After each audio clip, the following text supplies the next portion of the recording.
Dalawa kung hindi kasama ang Panginoon. If you break the bond of marriage, you break the image of God. Amen. Of course, we consider, sabi nga dito, may mga cases talaga, may mga asawa na talagang, talaga eh. Okay. Mga asawa niya responsible, di ba? Wala na talagang pakailan. Gasego, meron pang adik-adik, meron nananakit.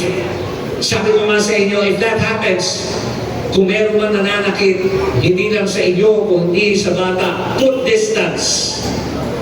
And I think, those are grounds for annulment. Okay? So, yun lang.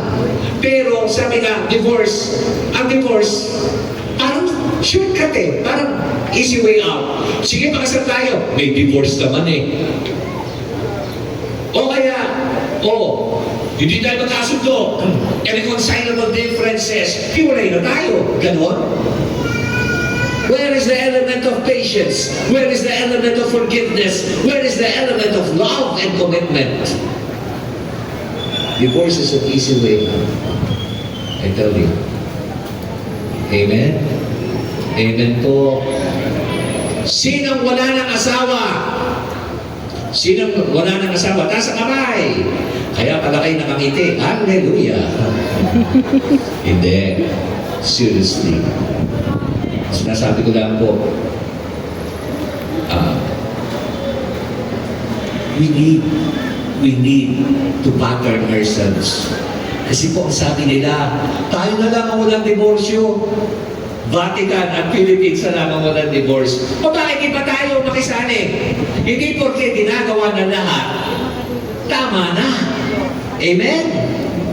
Hindi porque majority, tama na. Tandaan ninyo, yung si Kristo ay pinapako sa krus.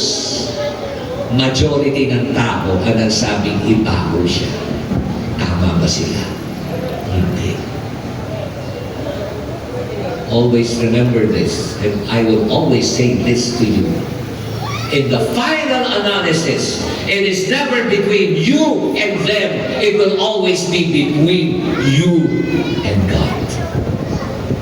Ang itatanong niya sa inyo pagdating ng panahon, tapat ka bang natin? Yan po. Tuloy po tayo.